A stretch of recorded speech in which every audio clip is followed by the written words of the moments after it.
ఎగ్జాక్ట్‌గా మేమిప్పుడు ఆమ్దాలవలస రైల్వే స్టేషన్‌లో ఉన్నాము. దీన్ని శ్రీకాకుళం రోడ్ అంటారు. పిల్లలకి వేసవి సెలవులు కావడంతో 5 రోజులు టూర్ ప్లాన్ చేశాము. శ్రీశైలం టు తిరుపతి వెళ్ళడానికైతే ప్లాన్ చేశాము.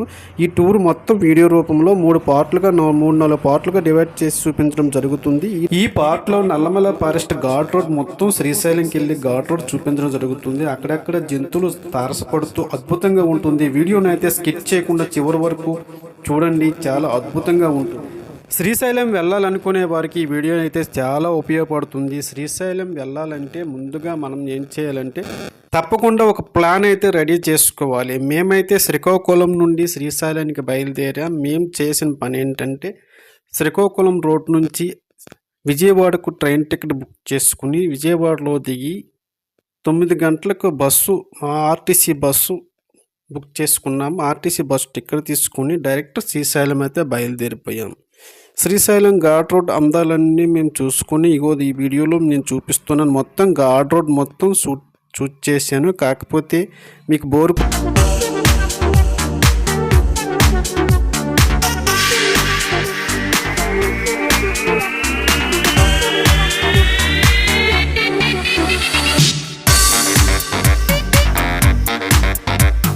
ఎప్పుడైనా శ్రీశైలం వెళ్ళాలనుకునేవారు, వీడియో చూసి వెళ్ళాలనుకునేవారు మే నెలలోన ఇప్పుడు ప్లాన్ చేసుకోకండి.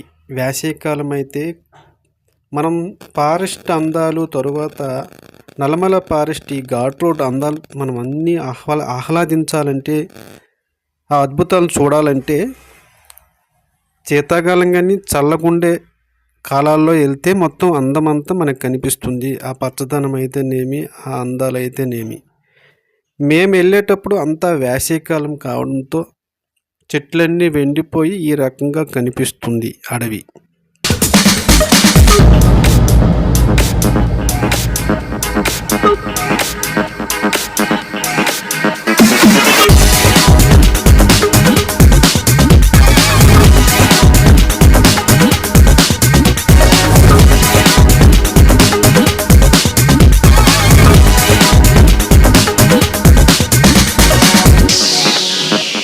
శ్రీశైలం వెళ్ళాలనుకునేవారు ముఖ్యంగా 2 విషయాలను అయితే దృష్టిలో పెట్టుకొని ప్లాన్ చేసుకోవాలండి.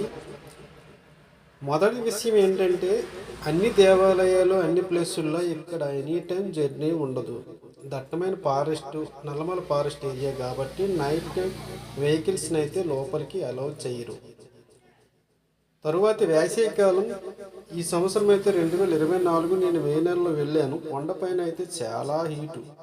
ఆ హీట్ని చిన్నపిల్లలు భరించలేకపోయారు. వెచ్చని గాలి, ఏసీ రూమ్ అయితే పర్వాలేదు కానీ నాన్ ఏసీ రూముల్లో అయితే ఉండలేకపోయాము. ఈ విషయాలు మాత్రం గమనించండి.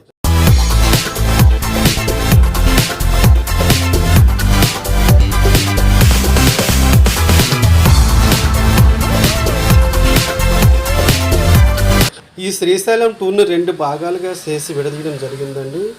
రెండో భాగంలో అయితే మొత్తం శ్రీశైలంలో స్టేయింగ్ అకామిడేషన్ అయితేనేమి, దర్శనం టైమింగ్స్ అయితేనేమి, ఎక్కడెక్కడ చూడవలసిన ప్రదేశాలు అయితేనేమి నెక్స్ట్ వీడియోలో అన్నీ వివరించడం జరుగుతుందండి. ఈ వీడియో నచ్చినట్లయితే లైక్ చేయండి, సబ్స్క్రైబ్ చేయండి, షేర్ చేయండి. నా వీడియో నచ్చినట్లయితే తప్పకుండా సబ్స్క్రైబ్ చేసుకోండి.